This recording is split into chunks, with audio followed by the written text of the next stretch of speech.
There are two staircases that go up to the choir loft, and you have to go up these stairs in order to get, we're going to crawl through the organ pipes, and then we'll start climbing the ladder, and there's different levels that we'll go to, but you'll see that as we go.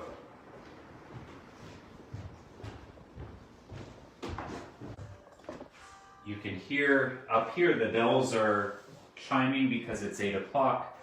We had talked about how last fall we got a new bell control system that controls the bell and clock. That is it right there. We can program the bells on that piece of machinery, the clock, fix the clock, etc. But so that's the controller. Then there's a little keyboard here that you can program the bells to play songs, like a little carol on. So this is, and it's all connected together. And maybe just show you, you come up the stairs, and this door takes you into the choir loft area. This is where the organ and the choir sing.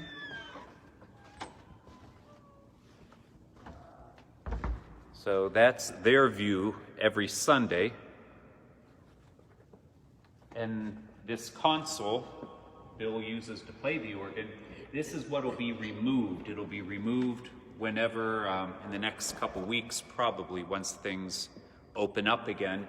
And all these pipes and the casings will be taken out and taken to Canada to be cleaned and refurbished. And they're figuring it'll probably take 4 weeks to dismantle and package up the organ and the pipes. So what will happen before the pipes come back in, the last section to be redone will be the tower section in the choir loft area. So the guys will redo all of the walls, fix the plaster, paint, etc. So the last thing to be put back in will be the organ, because the organ doesn't like dust. So we'll make sure that all the painting, sanding, and all that is complete.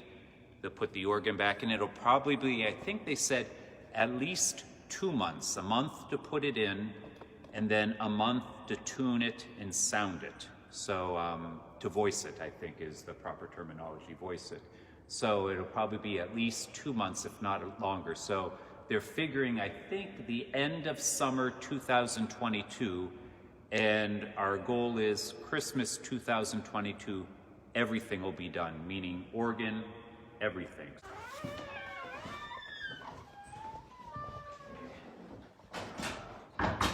Now the fun begins.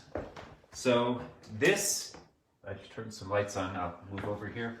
This is the inside of the organ. So behind the wooden there are pipes. This is the chest with the blower that sends the air through the pipes. And so we have to climb through those to get to the ladder to go up. And you're looking at these pipes, that's where the air comes into the chest. And as we go up a level, you'll see better, like all the pipes, you'll be able to see them from above. Okay.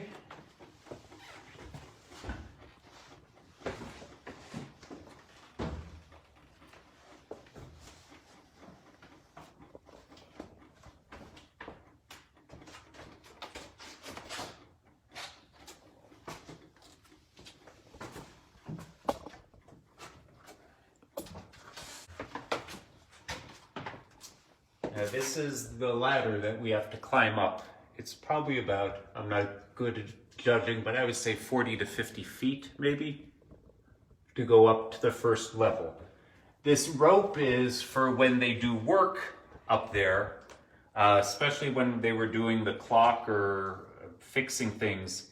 They hoist things up and they're able to lift them up that way. And you'll see that it's not too big of an area. So sometimes when the work, like when they were working on the clock, there wasn't enough room to bring the parts up. They had to take the clock, the face of the clock out, and hoist things up outside to get them in.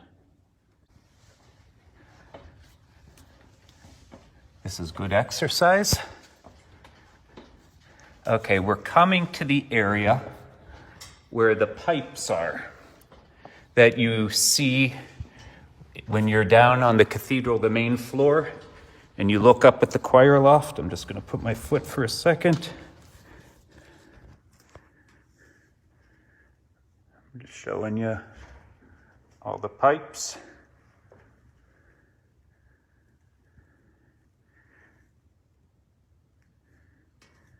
If I, maybe to give you some perspective, if I can get it out there. I don't know if you can see, but that's looking out at the main church. So again, you see some metal pipes, and then along the wall are some wooden pipes. Okay, we're gonna continue up. I just have to refocus. This is the hardest part of the whole climb, is the first one. Once we get up there, they break it up into sections.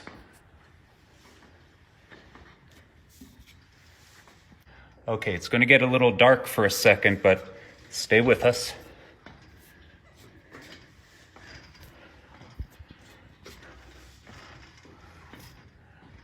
Just have to, we're coming up to a door. I just have to make sure I'm able to see how to open the door.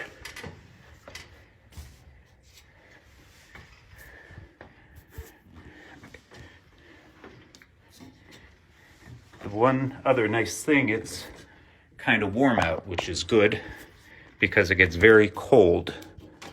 Up here I just have to unhook. The door's tied closed.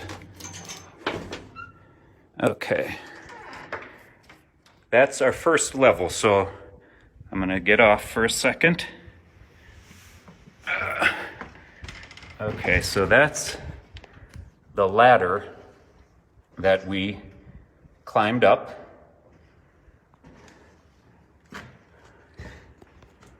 Just keep going, then you can just walk right over. Yep. So this is the first level. Not much to look at. Our parishioner, Joe Zigarelli, Joe's watching, a number of years ago, he had some of his kids come up, because over the years, the tower just got filled with junk. If they had to replace light bulbs, if they had to fix something, they left everything else behind. So thanks to him, they really cleaned a lot of the debris out of the tower. So for that, we're very grateful.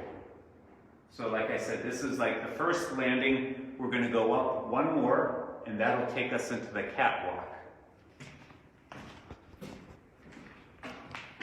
Can you do this? If you see, this is pretty easy compared to the first climb.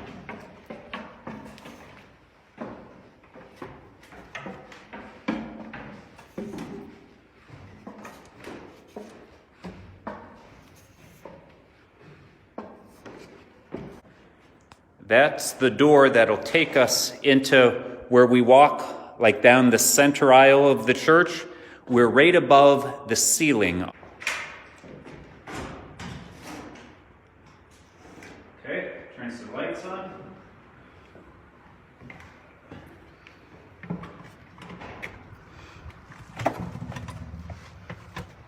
Alrighty. You can see now down below would be the lights, or the ceiling of the cathedral. Those metal cylinders, that's where the lights are in those.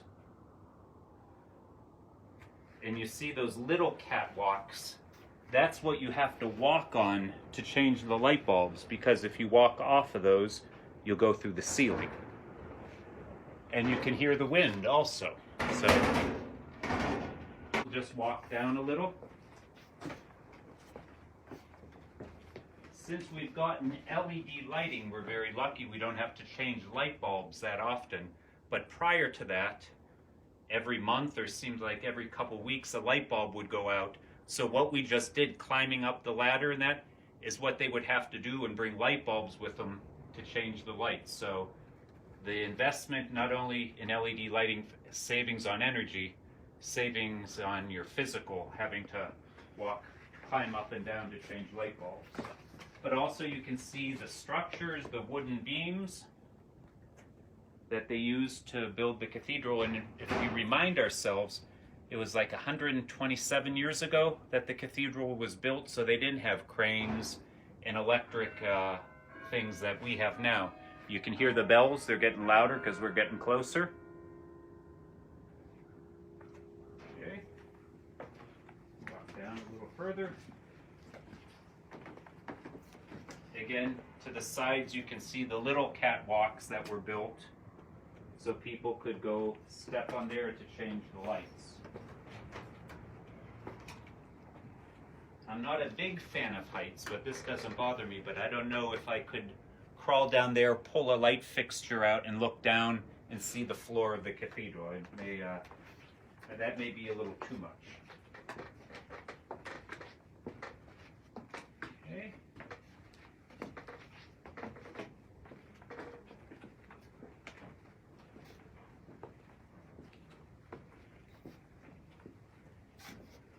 If you're wondering what all that snow is, I believe that's insulation. Probably at one time they blew some insulation in here to keep the cathedral a little warmer.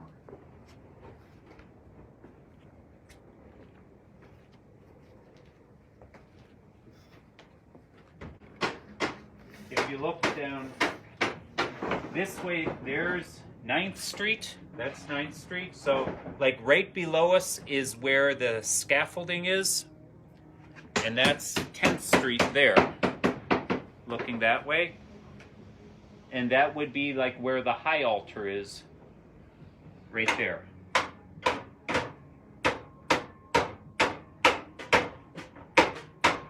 Many people asked a year ago when Notre Dame Cathedral had a fire. We're very fortunate. There is a sprinkler system here in the attic of the cathedral. So God forbid that if there were a fire, we're blessed that we do have a sprinkler system here. Okay? I guess if you do have any questions, they could type them in there and we could answer them if you have any questions. So what we're going to do is we're going to turn around and we're going to go back because we're going to have to go up a couple levels for the bells and the clock.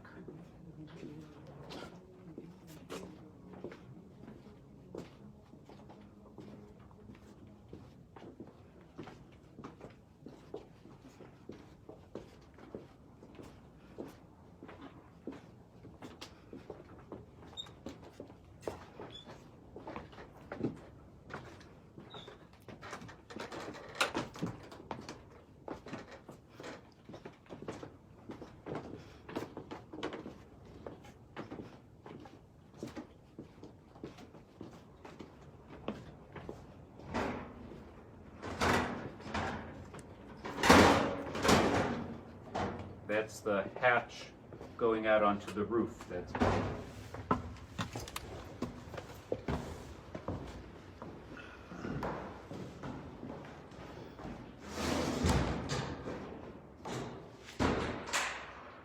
okay, that's locked up. So we're going to go up another level. I can't read it. How many feet are you going to reach the top? You know, if Mike Gallagher is watching, he would be able to, I know the steeple of the cathedral is the highest point, or the highest building in Erie, but I can't remember what the height is. So if Mike is watching or listening, if he could type in and we can see, I'm not exactly sure how tall it is. I'm trying to think. Really tall. Yeah, yeah. If I said 200 feet, it'd be too high. But I do know it's the highest point in Erie.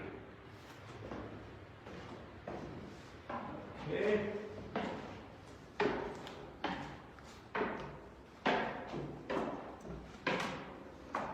Just go touch your head. Okay, these are the bells. You're gonna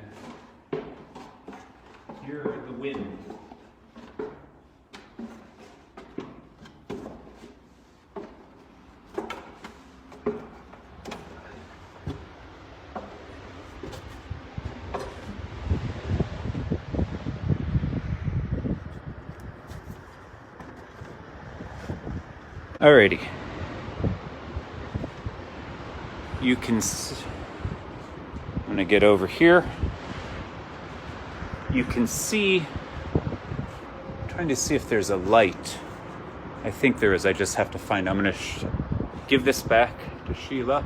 Let me look for the lights.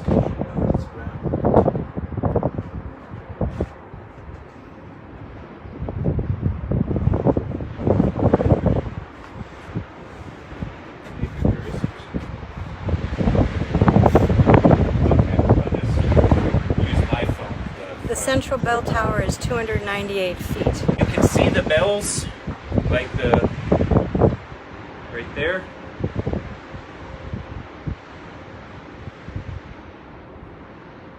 Does that help, the flashlight?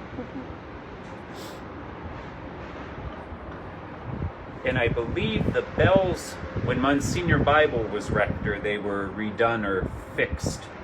So, thank goodness we haven't had much to do with the bells in way of fixing them. There's the, we'll go on top, you can see the big bell there. What's the St. Peter bell? I'm not sure, I don't know all the names of the bells. I think St. Peter's the biggest, Okay. but Mike can correct me on that. You just have to be careful. Walk over this way. As we go up another level, you'll be able to see.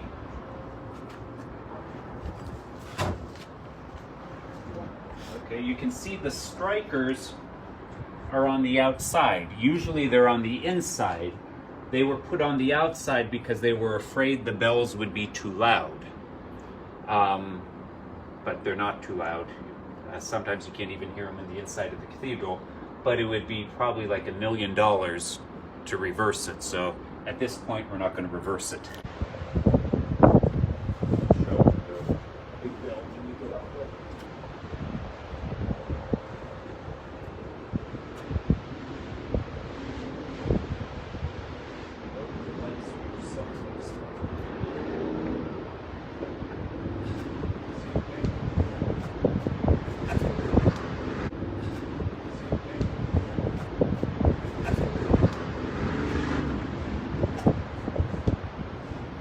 We've been asked when the cathedral was built, 1873 to 1893. 20 years it took. Okay, so there's another level here. There's not much to see. Okay, so I'm going to go up. I have to open up the next hatch. So.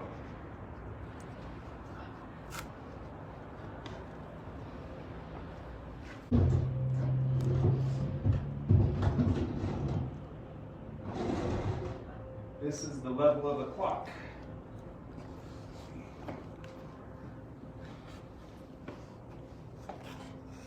Don't come up till I give you some light.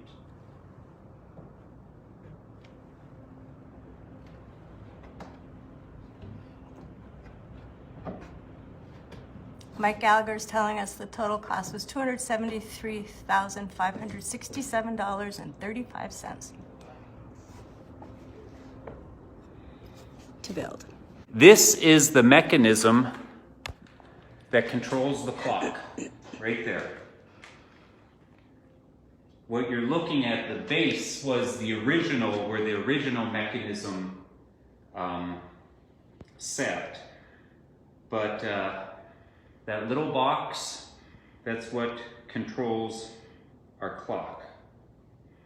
Turn my light off.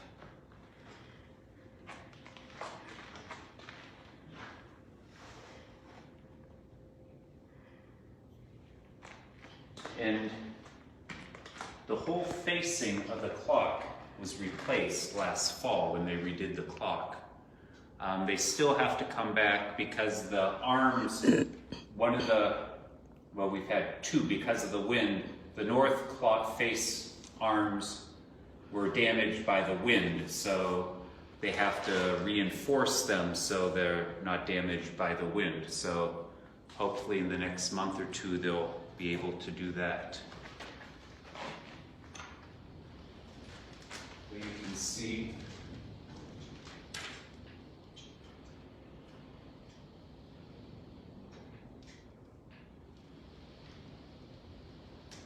And if you look at this, you have to ask yourself, how did they get this up here?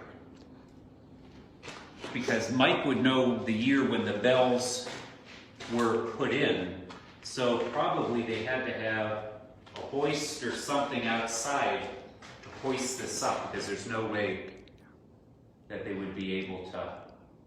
And the company is the E. Howard Company of Boston.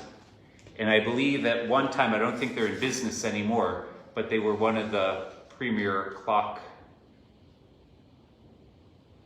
companies.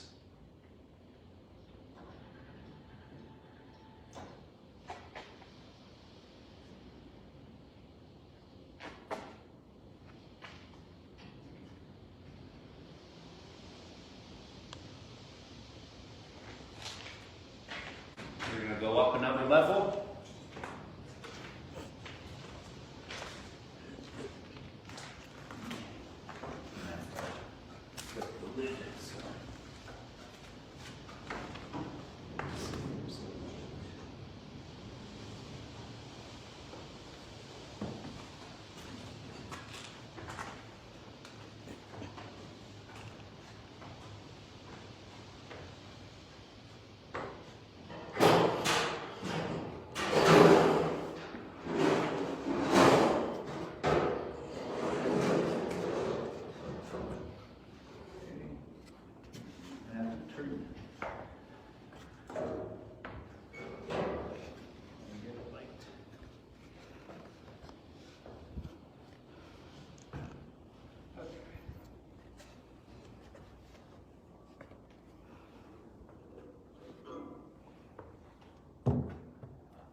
Okay, so we're on this is the last level before the windows.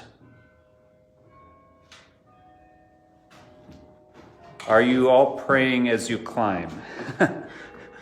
We were hoping you were doing that for us. Okay, you can hear the bells again. I know there's a light switch, I apologize. But again, you can see how the tower is kind of narrowing as we get up higher. So there's another level we're going to go up to. And there's the ladder over there that we're going to climb. So like I said, you can see it's not too bad compared to the first ladder. They're just short climbs.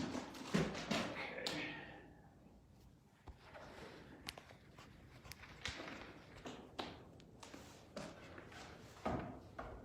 I apologize if you can't see.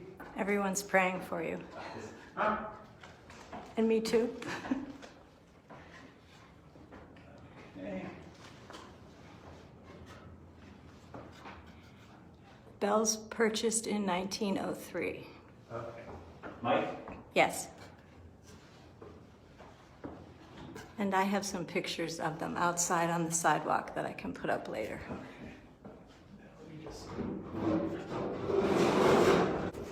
First rang on May 17th, 1903.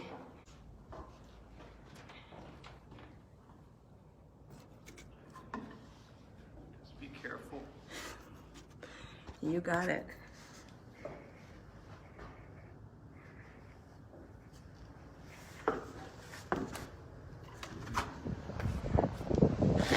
Okay. Now this is the level with the windows. So looking out, you're facing north. You can see the lake. The wind is, the higher up you get, the louder it is. When I came to the cathedral 7 years ago, a couple of the windows had blown out. So the rain and the birds and all that were coming in. So you can imagine how strong the wind was that it was able to blow some of the windows in. So that would be facing south.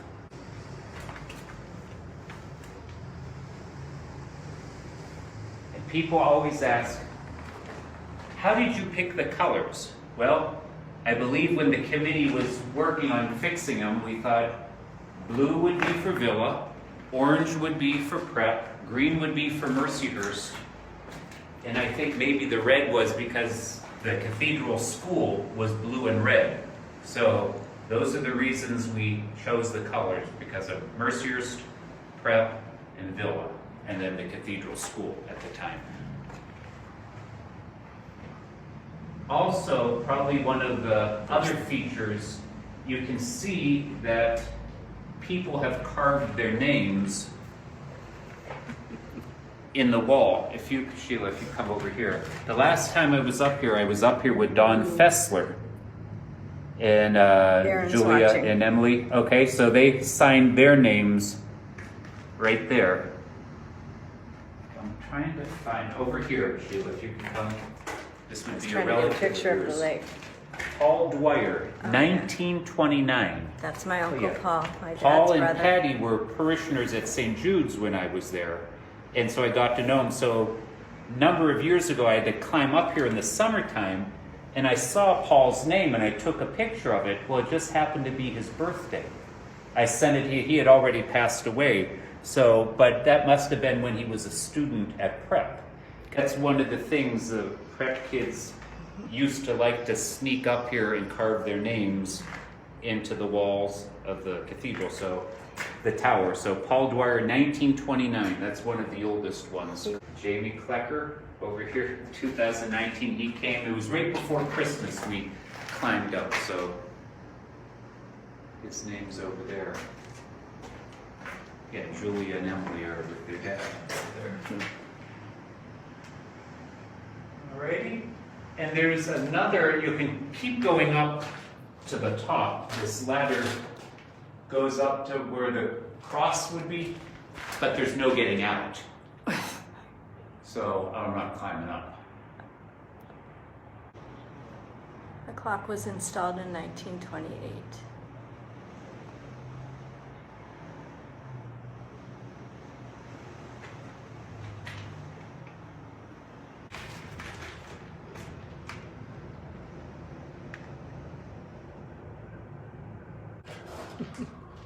How high are we right now? Well, I don't know, but we're high.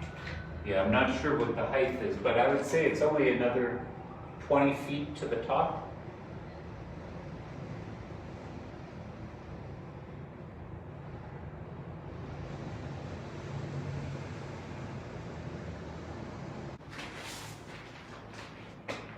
Okay, that's the tour. It'll be easier if we don't have the camera going down.